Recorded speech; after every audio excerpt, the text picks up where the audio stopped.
Hello, everybody. Welcome back to Game-Based Learning in the World Language Classroom. The why, the what, and the how. We are on section 2 of my book, The What. I'm Madame Sensei. I teach Spanish, French, and Japanese to high schoolers out here in the beautiful Pacific Northwest.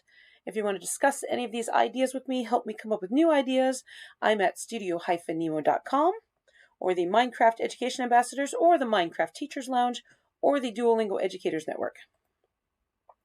We are on chapter 5 of my book, Setting Your Students Up for Success. Now, I'm trying to keep my videos short for you because I know you're busy teachers. So I'm going to break this chapter into 2 sections.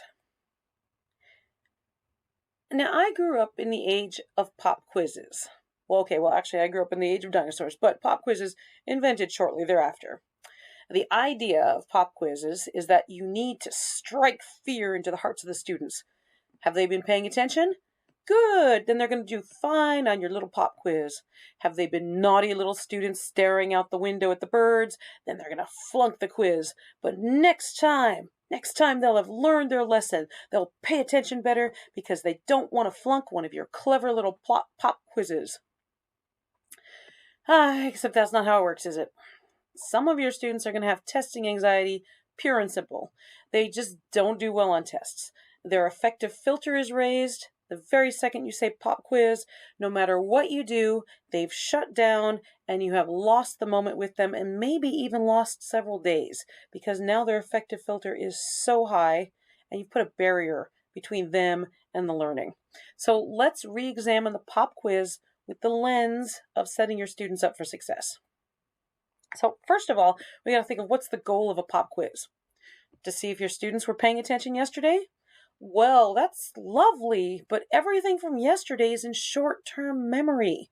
The students who ace the pop quiz have things nicely in short-term memory, but that is absolutely no guarantee that they're going to remember the material next month.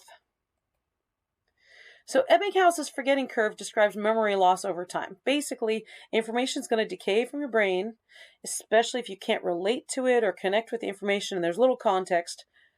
But we've got to keep this in mind as we're teaching because we want the students to have things in long-term memory. So try this instead. So instead of calling your activity pop quiz, which automatically raises your students' affective filters, call it a retrieval practice. Make it low stakes.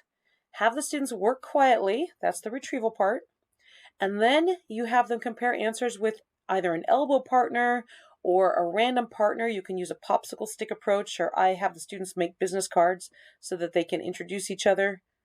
And then I use the business cards in my popsicle stick approaches. So that's the reinforcement. When they work on their own, that's the retrieval. Then they compare with somebody else that gets reinforced. Okay, and then maybe hopefully they're co-teaching each other. All right. And then tell them, my colleague Billy came up with this. This was brilliant. Tell the partner groups you're going to give them the lowest of the 2 grades. Okay? Then they work together in earnest. I guarantee you.